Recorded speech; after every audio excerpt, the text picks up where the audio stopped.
Right. Because and I would say we're conditioned from an early age to think you need to straighten your hair, you need to perm. Yeah. The crazy fact is black women have fibroid tumors and all other kinds of issues. And I really feel like it's because of all the chemicals we start putting Hands down. in our.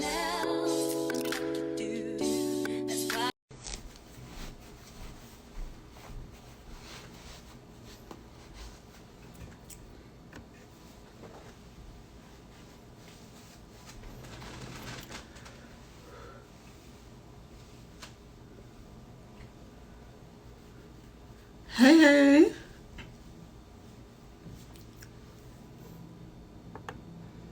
Happy Thursday. There you go. All right. Hey, Latonia.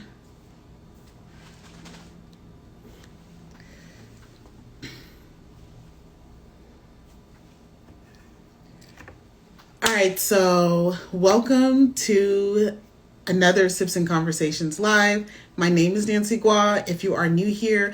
And today, I'm a little sipping on my favorite drink or whatever. Y'all know I love Costco for their values, and I love them for this margarita. So cheers to Thursday. It is Friday Eve, y'all. So excited. So today we have an incredible special guest. Before we bring her on, I've got to shout out to my sponsor, Chatterboss. Okay, Chatterboss is where it's at. Y'all know I have an amazing VA. I have an amazing marketing team, and they're all brought to you by Chatterboss. So go ahead, click the link in my bio, or if you're watching this, in the future states on YouTube, it's going to be right in the description box below. Okay. So please raise your glass and help me introduce our guest, Latonia, who is the owner, founder of Recovering Your Soul. She has joined the room, so we're just going to wait for her just to request to join here. Actually, let me see if I can just pull her up.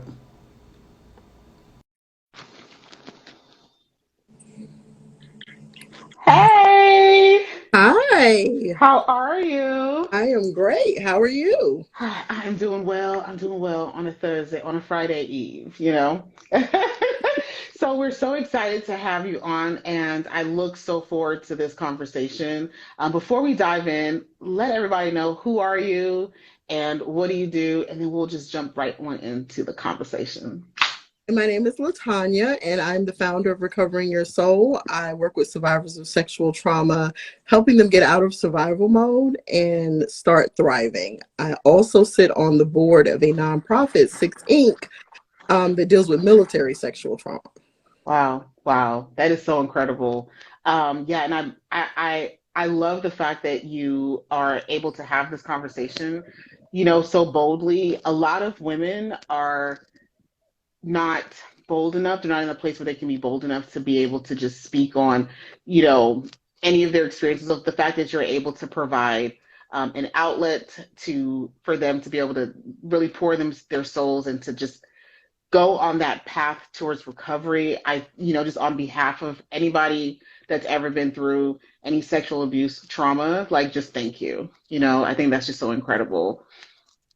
I will say it can be a difficult topic. There are Yeah. women who are married right now whose their spouse doesn't know anything about their trauma. So Wow. it is difficult to talk about sometimes. So I try to create a safe space for women. And thank Wow. you for having me. Yeah, so excited. So, a little bit of background, I'd love to hear how did you even get to this point, right? So, like, what's a little bit of your background? Where are you from? What's your, professional background? And then, how did you transition into this? Well, I am from Alabama, actually. I joined the military at 17. So I currently live in Atlanta, but I came here. Are Um, you an ATL shouty? Okay. We got Ashley. Ashley sells Atlanta. Okay, we got Atlanta in the building tonight. So we all ATLians on here. and I am a certified health coach and life coach. I like to say Oh, that I'm cool. an overall wellness coach because you need to be healthy in order to be happy Yeah. mentally, physically. Yeah. No, hands down, hands down. So how did you go from being in the military to being a health and wellness coach? Well, I experienced sexual abuse from about 3 years old until I was 17. Wow. At 17, I joined the military, and unfortunately, experienced military sexual assault as well. So, when I started my healing journey, I felt like there were some gaps in therapy and trying to get help, reaching out for help. Yeah. My options that were available seemed limited to me, even though, there was a lot of options, but they just weren't what I was looking for. So I'm trying to fill the gap, to Yeah. help. What was the limiting factor for you when you were trying to get your own healing? I will say I was being given steps by therapists that I just didn't feel like I could follow. And I will say, it seemed they were simple steps, but they were not easy steps. And it Yeah. seemed it's like they wanted me to detach all of my emotions. And not saying that they wanted me to do that, but that's what it felt like to me. Yeah. Oh, Can you well, give us some examples? Like what does that mean? well, I will say, like, stop talking to people in your family. If this person Wow. is not supporting you or they won't do this, just stop talking to them. It wasn't that simple for me. It's not as easy as just cutting out my family, even though some of my family members were very toxic. Yeah. They were stuck in their own cycles of trauma and whatever else they've experienced. It's not as easy as just stop talking to this person. It's not, the steps were simple, they were not easy. And then there Yeah. Yeah. And you're not the first person that I've actually heard say that.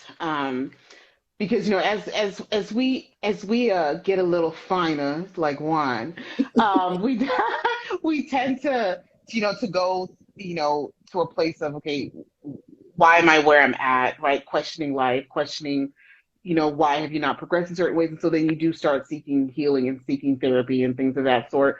And one common theme that I have heard from quite a few people, and they don't necessarily always see it as a problem, but their therapists are pretty quick to say, okay, cut them off, right. remove that toxicity from your life, cut them off. But like, what happens when we all know life is not guaranteed and they're trying to cut off your sister or your mama or somebody that you love?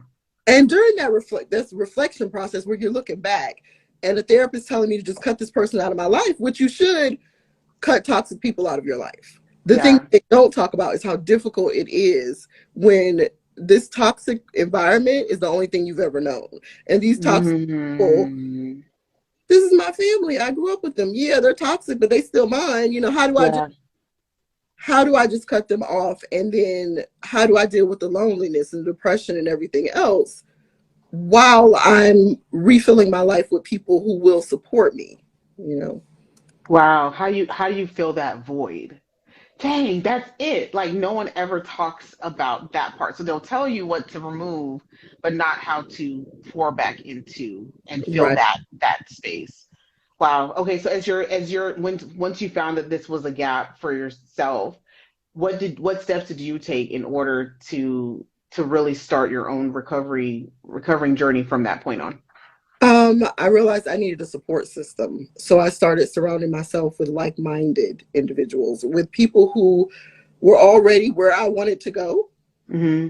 and people who have experienced, everyone's experiences are unique. So no one's experienced exactly what I've experienced. Yeah. They have had similar experiences, so they know the things that I'm struggling with. Just like when I work with clients, I know the things that you don't say out loud. I know the things that you don't tell your therapist, even when you're in therapy. So because I've gone through it.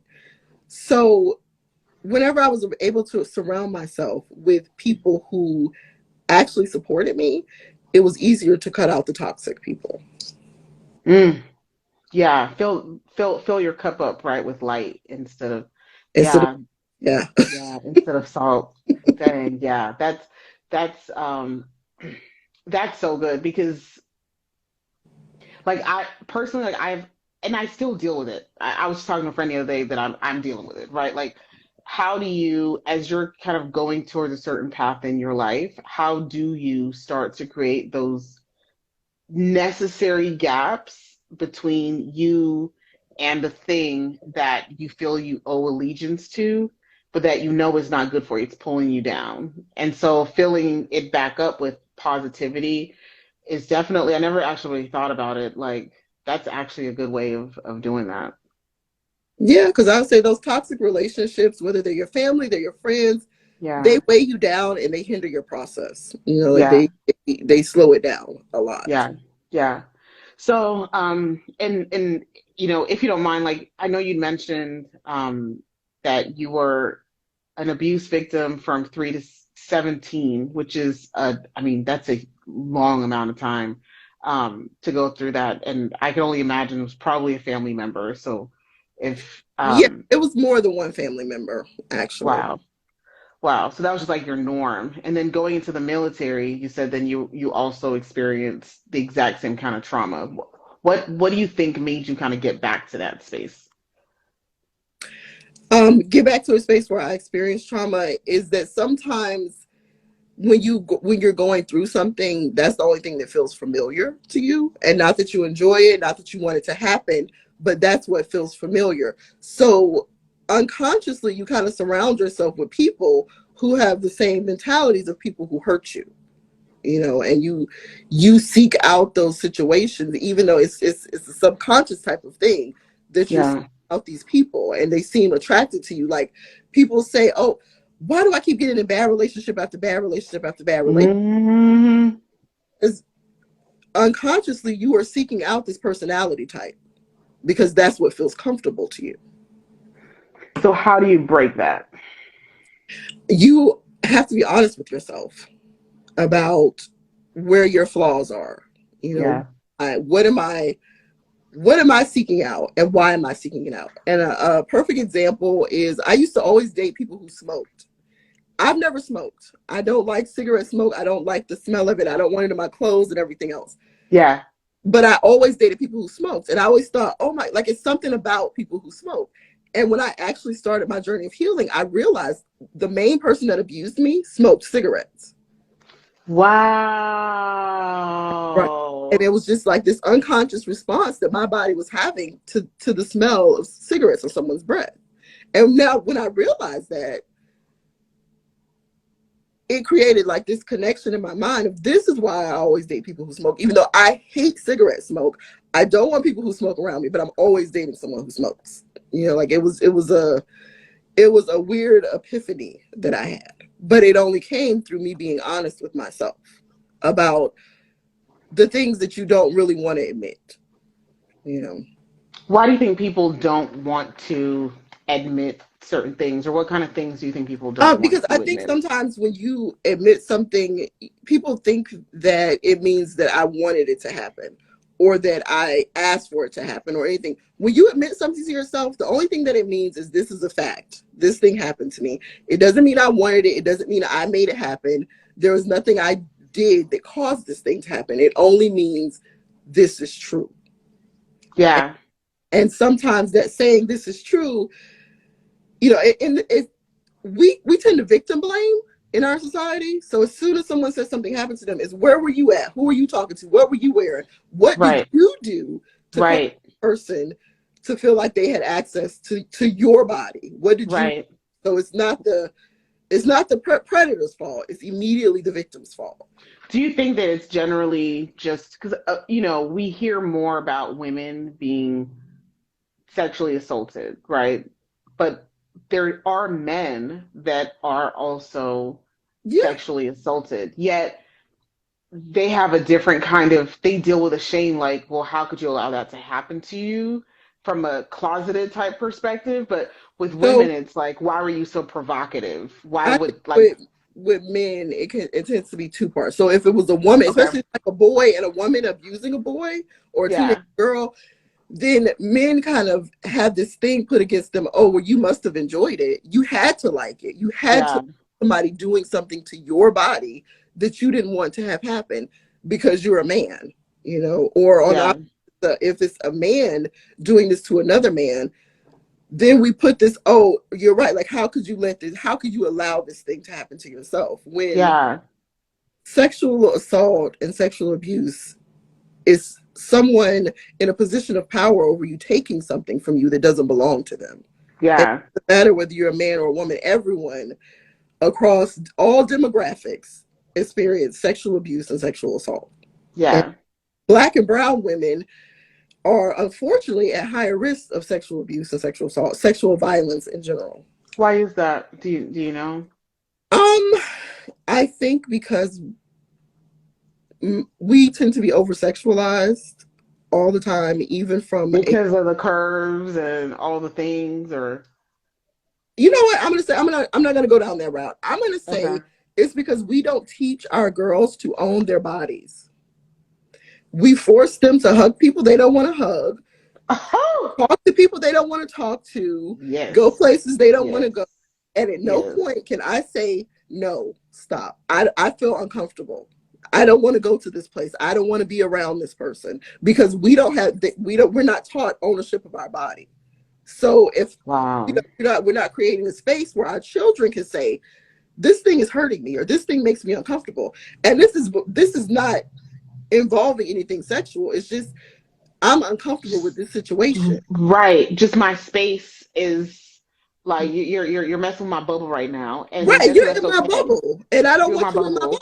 bubble. Right, right. And that, you know what, as you're saying that, like, so I'm West African, right? And everybody, I was talking to my brother yesterday, um, and we're saying how, everyone's auntie uncle. Like, we don't really do Mr. or Mrs. It's like auntie uncle. So we got all these aunties uncles, right? And so my parents were like, oh, this is Uncle so and so. And it does not matter if Uncle so and so has this demeanor where he's looking at you and salivating his lips.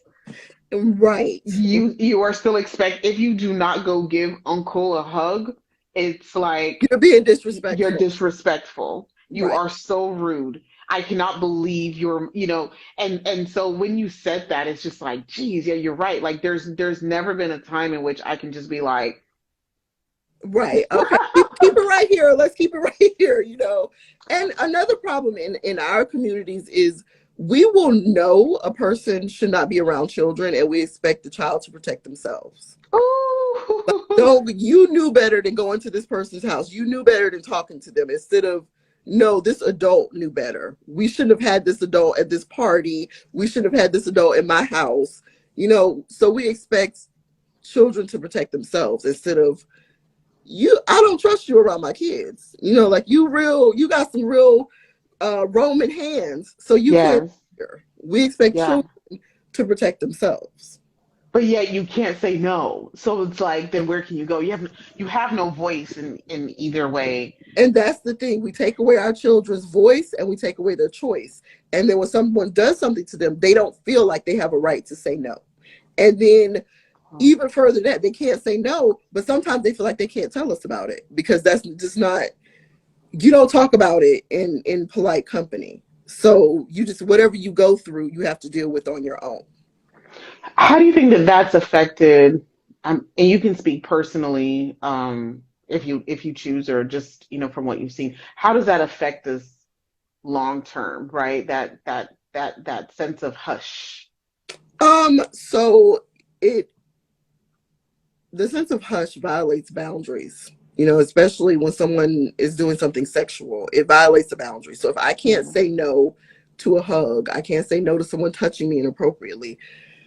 I can't say no to someone asking me to work more than I want to work. I can't say no to somebody asking me to borrow money. Oof. I can't say no to, going somewhere I really don't want to go. I have weak boundaries because I wasn't able to say no to this thing. I can't say no to that thing. So it really affects every aspect of life. And because you're having to hold things in and you're being Yeah. silenced, all of that starts to build up. Now I'm popping off on somebody that has nothing to do with whatever I'm angry about, and I don't even realize why I'm angry because I Yeah. pushed so much down. Wow. Wow. As you're talking, again, I do sips, and it's gone to be where it's like a selfish thing for me, because I'm just like lights start kind of coming on for me, right? Um, because I struggle with all of that. And it's only recently that I've gotten a lot better of saying, no, I can't. And even that bothers me. But I've never been able to, until now, kind of, as you're talking me through this, be able to say, I couldn't say no to the hug. And that's happened over my entire life, or that voice, I've been hushed, that it makes it hard to not be able to say no. I struggle with friendships. I struggle really, really hard there, with saying, no, I can't make it to this event.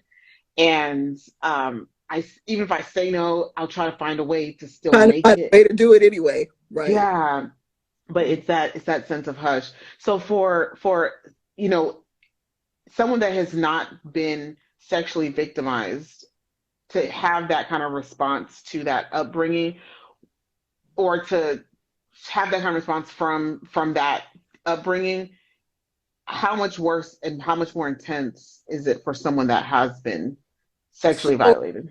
I will say for me specifically, because everyone's journey and story is different. For me Yeah. specifically, I struggle with a lot of anger issues. I felt like Can you explain that? I think anger. sometimes people say anger, right? And I don't think that we really understand what anger is. I know that sounds crazy and very. So on the feelings wheel, anger, like if I'm mad, it's really a Mhm. part of sadness. So anger kind of goes into sadness. So I was easily frustrated. I had a lot of headaches because you hold your body remembers everything that you've gone through. So there was a lot of tension. I'm angry. I'm yelling at people. I'm always on edge because of this thing that's happened to me. And now because I can't say no, I'm tired because Yeah. I'm stretching myself too thin. Yeah. So I'm tired. I'm frustrated. No one no one sees me.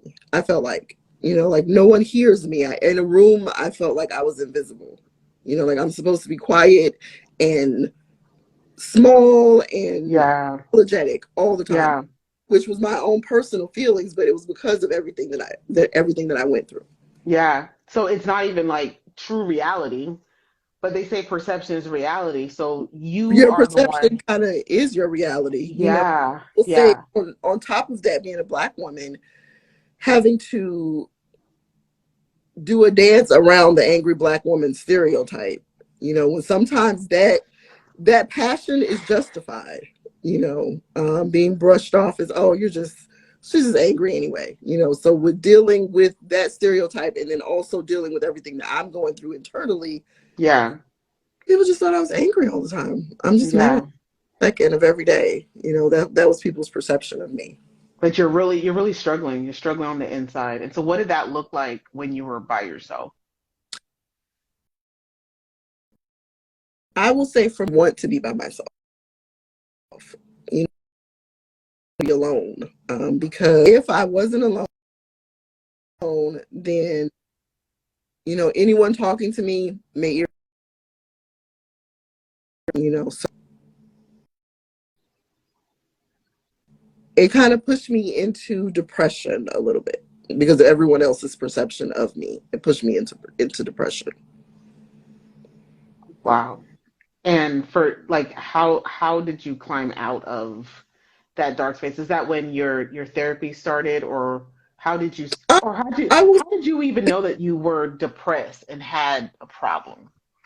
Okay, so that's actually a good question because Black women's depression, Black and brown women depression looks different. So a lot of times because we're getting dressed, we're putting on makeup, we're doing our hair, people think, oh, well, I couldn't be depressed. Or no, she Yep. couldn't be depressed because Yep. she's still showing up every day. She's Yep. depressed. But what mine looked like was my hair was falling out, like Wow, physically. right physically because I was holding so much in and everyone around me, because I'm still showing up at work, I'm still getting dressed, I'm still feeding my kids, no one could see what I was actually going through. Yeah. And Yeah. I climbed out of it was showing up for myself.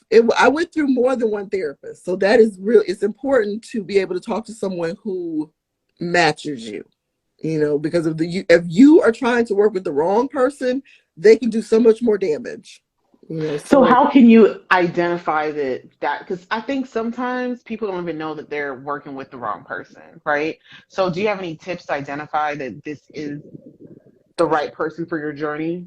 So if they are asking you questions that don't make you think, I mean, they make you think, but they're making you hurt more than think. For example, one of my therapists asked me, why didn't I keep trying to tell? You know what? No, he said, why didn't you tell? And I said, I did. Why didn't you keep trying?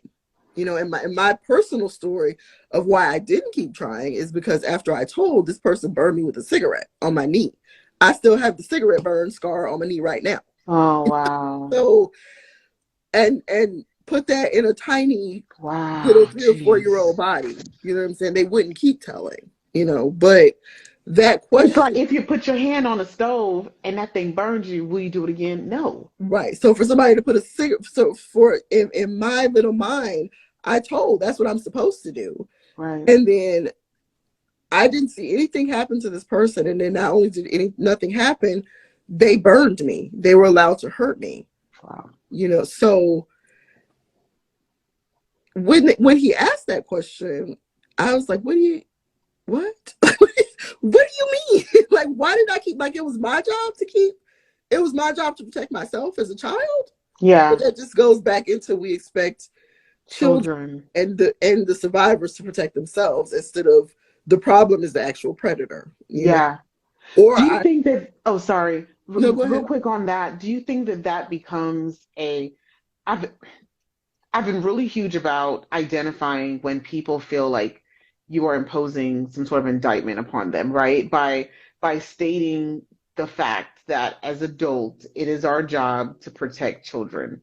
It Right. was my, it's your parents' job, it's your auntie's job, it's your neighbor's job to protect the child.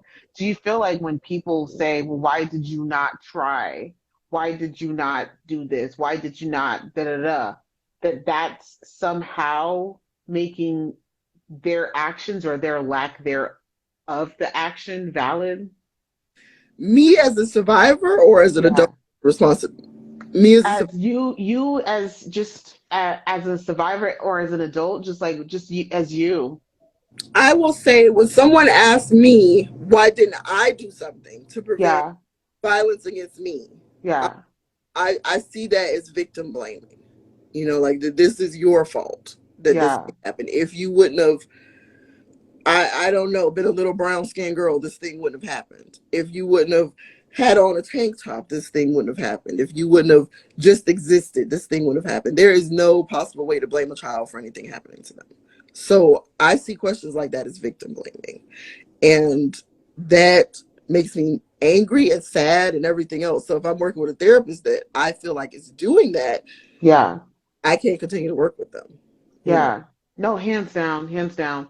I kind of think like it's I guess from my point as a like I'm a parent and I was pretty heavy in the educational realm for quite some time, like just serving the community in that way. And when I hear it, it's for me, it's like, A, did something happen to that person and someone else shamed them in the exact same way, right? And then B, do they have they been in a situation where they could have protected somebody from that. And so therefore they're like, well, why didn't you try harder? Because, surely you could have done something because maybe they didn't do something, or maybe they were also victimized at some point and they felt like they spoke up. And so therefore, and whatever they spoke up on, hey, it stopped, right? I guess that goes back to the shaming. Or if it didn't stop, then maybe someone just kept shaming them and they didn't realize that it's just they're continuing that habitual cycle. I feel like we're all kind of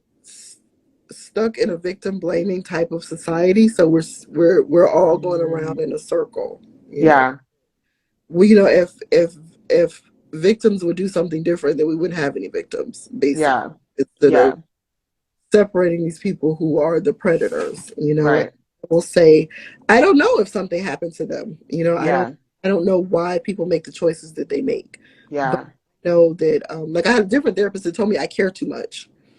That's like when I'm like, oh well, I can't do this. Like I can't send children away. I can't do this. I can't do that. They're like, oh, you just care. You just care too much. I don't think that's possible for me to care too much about another human being. So, hmm, wow, yeah. wow. Well, that's awesome that you were able to kind of break away from that. Because then you would not be serving in the way that you're serving today. So let's hear a little bit about your program. What's some of the work that you do? What age group demographic do you generally serve? I focus on Black and brown women because I feel like we are underserved. We are, our statistics are higher than anyone else, but we are underserved. So I focus on mainly Black and brown women. I work with women who are 30 and up. And what I do, I work with clients one-on-one, but I also have group programs. It just kind of depends on what the person is comfortable with, because sometimes it's easier to say, hey, this thing happened to me, when you're hearing other people say this thing happened to me. And sometimes it's easier to say this thing happened to me when it's a one-on-one situation. Yeah, yeah. Where, what have you found? Like, when is it the easiest to actually be open to say that this thing has happened to me? Is there ever a time? Um, I will say the time is different for everyone. You never know what's gonna strike you. You know, like I will be in a on a panel discussing something completely unrelated, and I Yeah. do what I do, and then someone pulls me to the side and say, "Hey, I never told anyone this, but," and I always say, "Well, Wow. thank you for trusting me with that. If you Yeah. talk more, then we can." So Yeah. kind of it. I try to create a safe space that everyone feels comfortable talking. You know, Yeah. there needs to be more discussions around this open secret that is sexual violence. Oh, the open secret that is sexual violence. Why do you think it's such an open secret? Like it's dirty almost, I guess.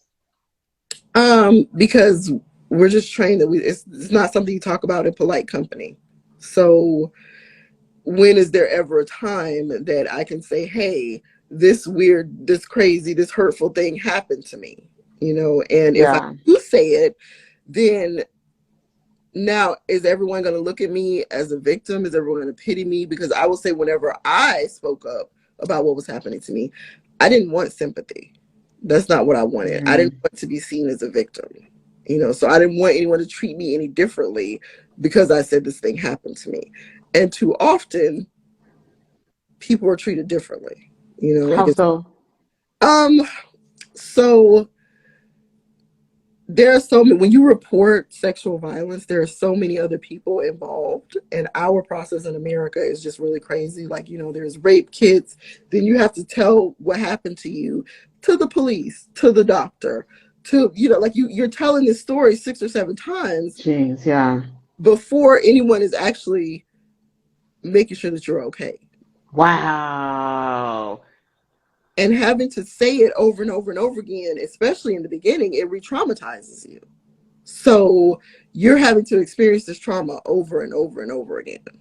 Do you think that that's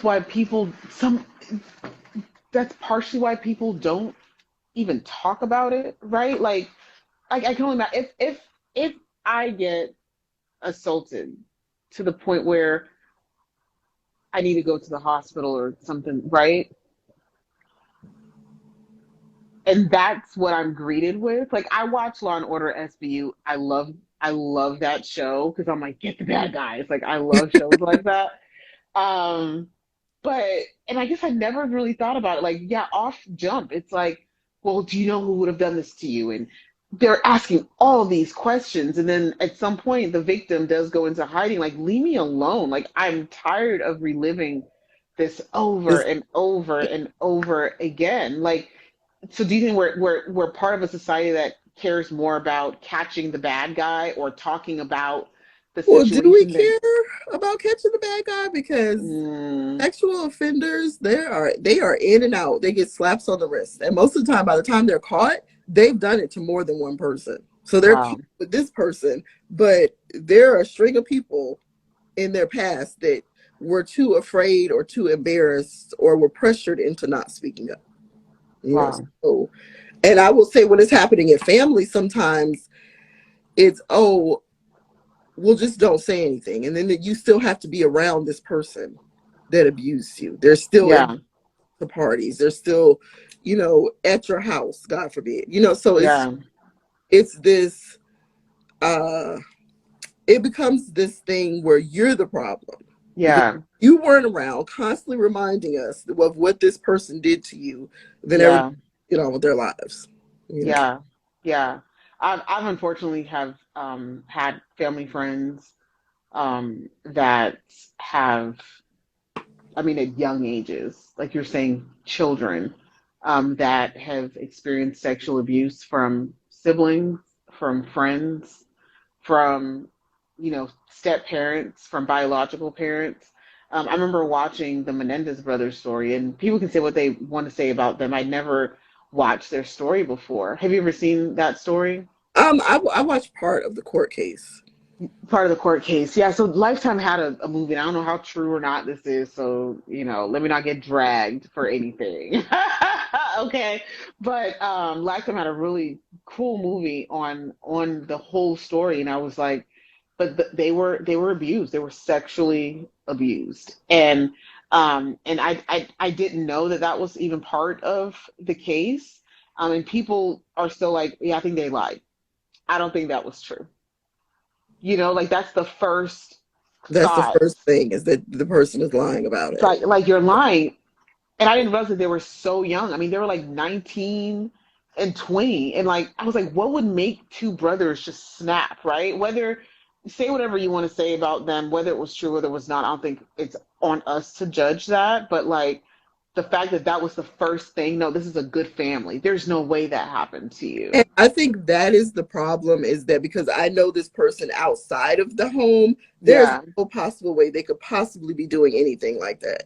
Yeah. Well, you don't know how people are behind closed doors. Yeah. And the fact that you are never willing to give anyone, you're never willing to question anyone's character, to me, that's a problem. Yeah, no, hands down. What would you say are there any indicators as to, or red flags to look out for as parents of, of children, aunties, uncles, or even as women, right, on a day to day? What should we kind of look out for sometimes? I would say with children, instead of asking them if they had fun, ask them what they did. You know, Mm. I will say, like, my son, I was on a trip. How old is he? He's 7. He's 7. Oh, that's a sweet So age. I was on a trip, and my friend was keeping him, right, and she texts Hmm. me and she's like, "Hey, Kyle's upset." Because everybody knows I act funny about my kids. So Yeah. she's like, "Hey, Kyle's upset." I had to yell at him, and I said, "What happened?" He was jumping back and forth. So I called him uh, Mm. on his little tablet. I called him, and I didn't say, "Oh, this person said this thing happened." I was like, "Hey, how's it going?" And he's crying. He's upset. Mm. I asked him, what happened? Nothing. I'm just ready to come home. I just want to come home. You know, Yeah. I was like, well, I'm going to come and get you. Is it an emergency? Can you stay the night? And Yeah. he says, no, it's not an emergency, but I want to go home. So I pick him up. He's all hugs and kisses and bye, I love you and everything else. As soon as he is out of hearing distance, he was like, this person yelled at me and she hurt my feelings and I was like, well, so even though I know what happened, I'm Yeah. allowing him to tell me what happened Yeah. so I can hear his side of the story. Yeah. I'm not putting what this person said over how he feels. Mm. I create a space where he can tell me he's uncomfortable. He's Yeah. this thing happened to him and it made him sad. You know. Yeah. But for people, I would say ask your children what they did. Not did you have fun, but what Yeah. did, I mean, you can say you can have fun. Okay, we had fun, but what did you do? Yeah. And I would say it's very important for children to know the proper names of their body parts. So, because we tend to attach shame with the word vagina or penis Yes. or whatever, Yes. we attach Yes. shame to it. We can say the thing is called a cucumber. They don't Right. know. Right. Right. They don't have any shame attached to those words. We Right. attach shame to it, so we don't teach them the proper names for their body parts. You know what's crazy is like, well, why though? Like, why is it a shame factor? Like, why is it, oh, that's, your pinky. Why? Right? Instead Why of, are we attaching why shame is, to the word? yeah, I wonder why. just because I don't, generational way, like, oh, Yeah. thing, don't talk about that, and in the don't say this thing, don't say this word, that begins to attach shame to it, and that begins, it's a secret. Yeah. Keep it hidden. Be quiet. Don't talk about it. Well, if somebody's touching me there, am I not supposed to talk about that either? Yeah. So, Yeah. Man, and I'm guilty. I am. I'm guilty of it. I'm that parent that I have told my son, he knows exactly how children are created. Okay. He knew that there was no Santa. When he asked me, "Hey, mommy, why is it that Santa is driving the van?" right. He was he was like four, I think 4 or 5, and I was like, "Look, man, you want me to tell you for real? If Right. I Like, do, you you want to know the can't tell truth? nobody. You can't tell nobody." And he's like, "Yes, mommy, I want to know the truth." And so that's always been our relationship. So when it comes to sex, like he knows and understands what it is. He knows and understands. You get pregnant, like you can impregnate a woman. I drew out diagrams like this. You know, No, right. like poor child diagrams. Okay, I drew out ovaries with the eggs, and this is where like Mhm. everything. But yet, as a person that is that open, I still say wee wee. I still say, I will say, so my son says wee wee. He says wee wee, but he knows this is his penis. He knows the proper term for it. But mm, so after you know the term, you can call yeah. it whatever you want to. Okay, okay, okay, okay. Yeah, okay, that I've done. So okay, maybe I'm not as bad. I was like, dang, because I'm Yeah, that like, guilty. wait a minute. I'm like, dang. I just felt a little conviction right there. And the reason, which I always, I've heard this story, and I don't know if it's true or not, but Yeah. like this little girl, she kept telling her teacher that her dad was eating her cookie, and at night he eats my cookie. And the teacher was just like, oh, okay, I don't know, okay, well, sometimes you gotta share your cookies. And it turns out her dad, Making it seem okay. Oh my right, making it seem God. okay because the teacher didn't know what she was talking about. You know, Wow. when if she knew the proper term for this and it had not been called a cookie all of her life, she would know, and then the teacher would know, or whoever else this child feels comfortable talking to would know. Wow. And like I As said, I don't know if parents, the story is true or not, but I just heard it somewhere. But it is yeah. important that Yeah. children know the proper terms for their body parts, and then after Yeah. they can call it whatever they want to. Yeah. Wow. Wow. No, that's dang, I never even thought about that. Like, how do you even report abuse if you don't even know If you don't know what it is, and then what it whenever, is? whenever my abuse started, I was so young, I didn't even know this thing is not supposed to be happening to me. Yeah. So I say, well, this part of my body is hurting, you know, who is listening to it? If everybody is like, everybody got their dresses to wear and their crosses to bear. So Right. children are meant to be seen and not heard. So get out of Yeah. this type of, Yeah. Yeah. Dang, man. Wow. Wow. Wow. Gee, sorry. I just kind of, I'm stuck I get stuck in things. I'm just so stuck on that cookie comment because yeah. I can't imagine being that child and really trying to cry out for help and no one even understanding that you're hurting. So, with women 30 plus, Hmm. what is your mission? Let's hear about some, like, what's your mission with My helping mission them? is to get them out of survival mode. Yeah, Because you've gone through something and you're just pushing everything down and soldiering on. Like I don't have time for this today, so I can't be sad. I can't be mad. I can't always talk about this thing that happened to me. You're in survival mode, which means you are actually dealing with any of the things that happen to you. And you carry this trauma into every other interaction in your life. yeah, So you can't be as open with your kids, with your husband, with your family. You can't experience real happiness as long as you're in survival mode. You can't yeah, thrive as long as you're in survival. So I yeah. help women get out of survival mode and start actually thriving. And step one, you said earlier, was by admitting that the thing happened to you, Being honest with yourself. being Because honest with yourself. the lies that we tell ourselves is the hardest ones to break. And what would you say is the second piece of that?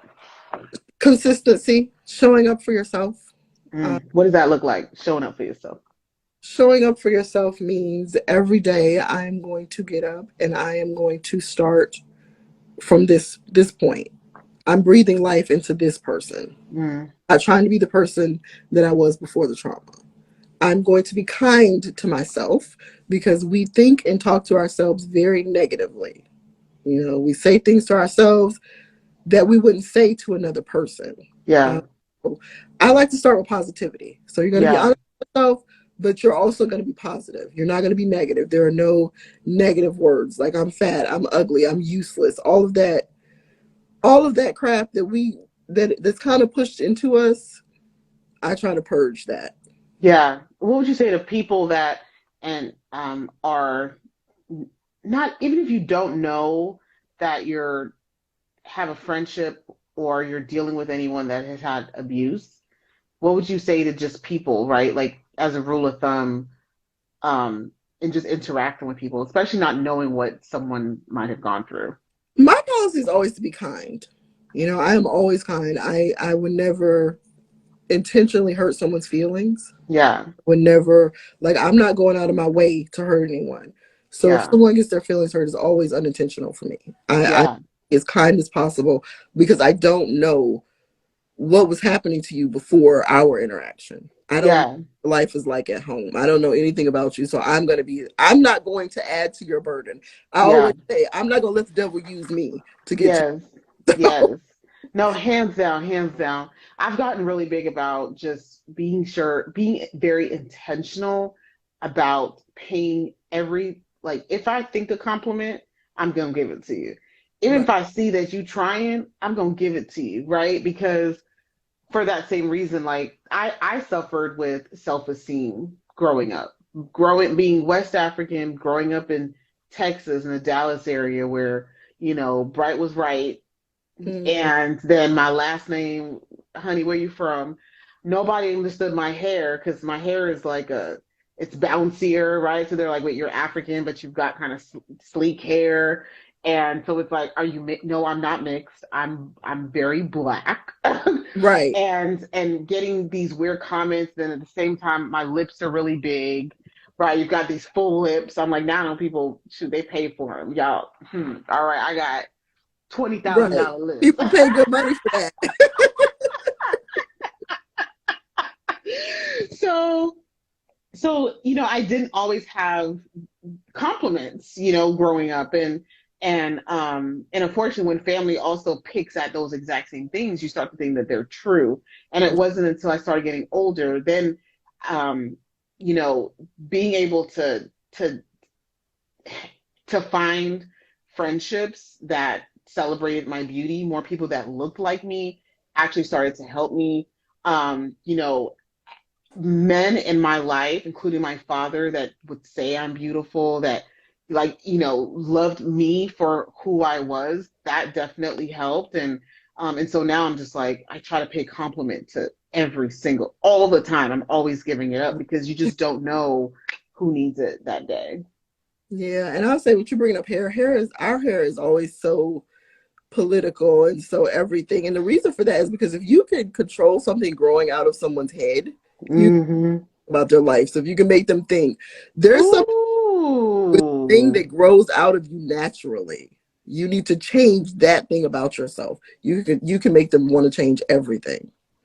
So our hair is just always it's a crazy topic. I need you to legitimately, if you have never done this, that statement that you just made, I need you to write that down, okay? Type it up and post it because this needs to go viral. Like, if you can control the thing that's growing out of somebody's head, you can control their entire life. Like, what? To make them change it to say this thing is not right. Wow. You need to make it different. Wow. Then what is it to say, oh, make your clothes different, make your job Wow. different, make your family different, So it's a control thing, which is sad and crazy. Damn, that's deep. You know what? I know this is like very off topic, but the natural hair movement, right? That makes it make a lot of sense to me because I didn't when I first went natural. It wasn't like, oh, I'm going natural. It was I was a senior that, not a senior. Is that senior when you're in college? Can you be a senior? Is that a thing? You can be a senior in college. Fourth year, whatever. Yeah. Yeah. In college. And I used to have, so my hairstyle was like, I would wear extensions and then, but I would dye like half of my hair in the front was dyed like blonde and the back was chocolate. So I had like an ombre situation going. But I had dyed my hair so much that it just, I mean, literally started falling out. I wasn't taking good care of it. It was fried. It was terrible. And so I was like, all right, I gotta, I guess, start scratch because I couldn't even pull my hair in a ponytail, nothing. So I went natural without knowing I was going natural. And I'm getting relaxer years later because my mom didn't understand why would I allow my natural hair to show. So ended up getting a relaxer again. And then I was like, I like my hair better when I don't have to keep going to get the relaxers. I heard about the cancers. Yeah.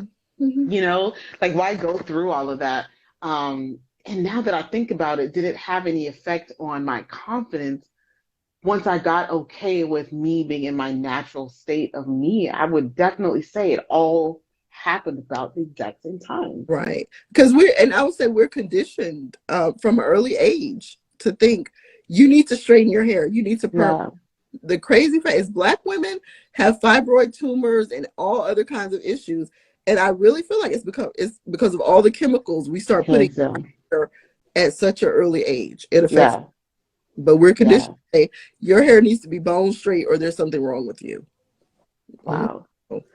Wow. So what do you say to that woman that does not feel as though she's good enough, right? Because of abuse, because of trauma, like what do you say to that woman? That you need to actually be able to see yourself, look in the mirror, and really see yourself, not from other people's perspective. Because for too long, and if someone is suffering with self-image and self-esteem, and especially if they've been abused, they're looking at themselves through other people's eyes. You need to be able to see yourself through your own eyes. But like, how do you know? Right? Like, how do you know that you're looking at yourself through your own Look lens? at yourself in the mirror and make eye contact with you and say, I love you.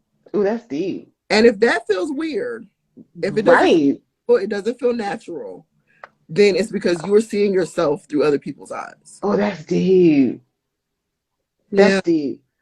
That is mad deep. Wow. I don't know if I've ever intentionally, I mean, I look at myself in the mirror, but I don't know if I've ever, I will say, so when you look at yourself, my eyes, look, I'm like, when you look at yourself in the mirror, are you looking at yourself or are you just doing your hair and doing your makeup? And I'm just doing my hair and my makeup. Right. So most people do that. They're not actually looking at themselves. Like you're not making eye contact with yourself in the mirror. You know, you're not like, I'm feeling myself today. You know, like wow. Lock eyes with your own self. Right. Bars. It's hard to say I love you if you don't believe it, if it feels weird. Yeah. It's because we got some work to do. You know? Yeah. So what are some stages of self-healing that you go through with your clients in your group classes and things? Self-sabotage is the first thing that we have to address because people want to heal. They say, oh yes, I'm all for healing. Everyone wants to heal. They want to start their journey of improvement. From healing, they just want to improve. They want to feel better. They want to meet their goals. They want to stop things holding them back.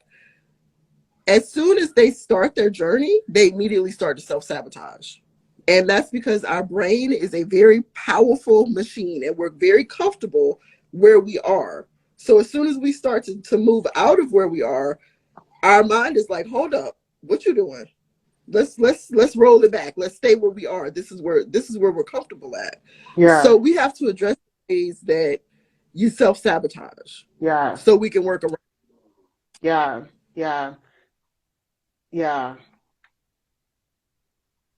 Sorry, I'm just like in like I'm really big on leadership and really big on I have a personal goal, like I want to create as many, like if I can create 1,000, even 100, I can even start as small as 100, but 1,000 six-figure earners, right? Like that would just make my entire life.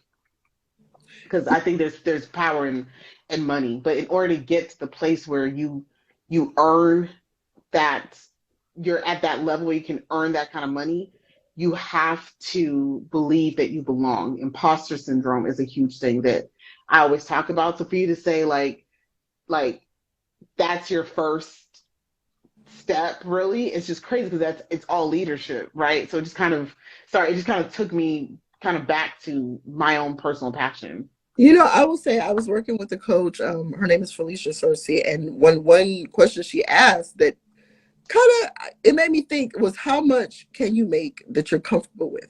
Once Mm-hmm. you start to become uncomfortable, because I used to win the lottery, I want $1 million, I want to, Yeah. but what is comfortable to you?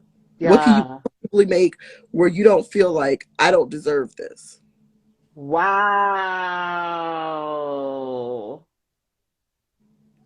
Yeah, because we put a lot of mental blocks on our own progress and our own money sometimes. Because we feel like we don't deserve to make this amount of money. Wow. And you don't deserve the healing either, depending on where you're at in life.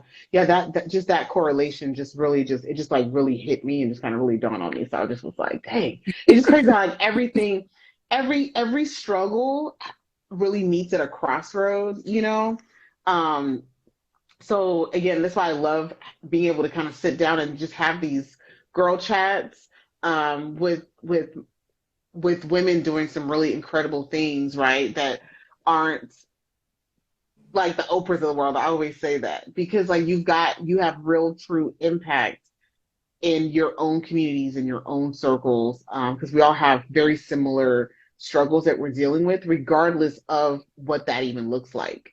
I think that's And I crazy. will say this, I'm glad you said that, because one of the main reasons I got into this line of work is because I wanted to do something that mattered. Yeah. So like everything else, it didn't really matter. Like in the bigger scheme of things, it didn't matter. So I wanted to Yeah. do something that actually made a difference in people's lives. Yeah.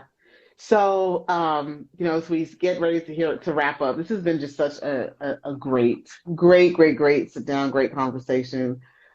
Much needed for the soul. It's a reminder that, A, you never know what people are dealing with, what they've been through, Right. and how kindness can legitimately change somebody's life.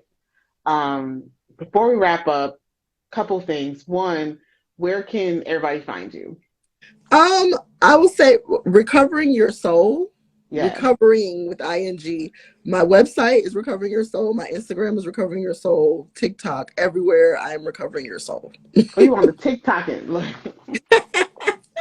I'm on there now. I don't be doing all the videos, but I'm Yo, on you on there. the TikToking? Yeah, everybody keeps trying to tell me to get on TikTok. I'm just like, oh my goodness, I've tried, but it's rough.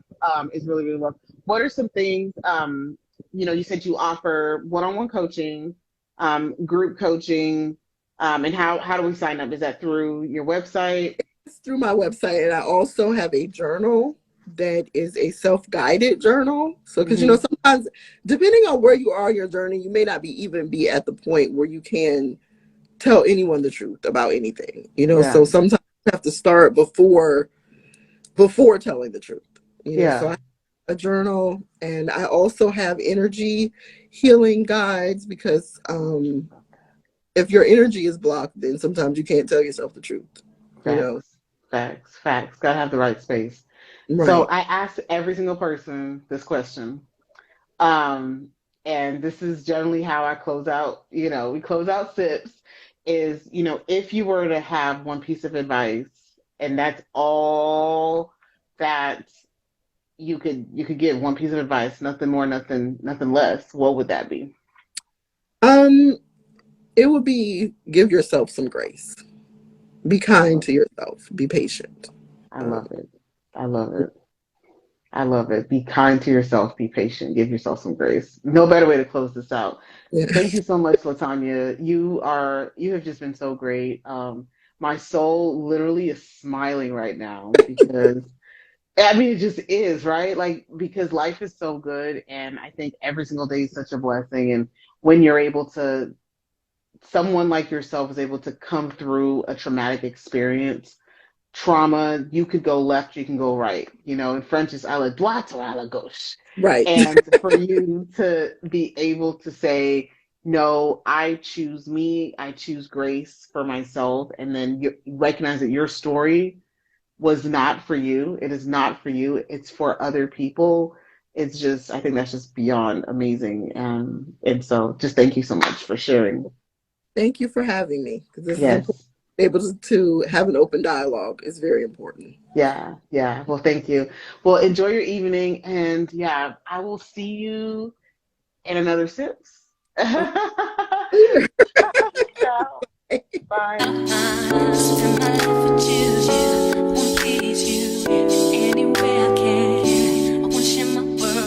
Don't you understand? Your love is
no one come and take your place. Cause the love you give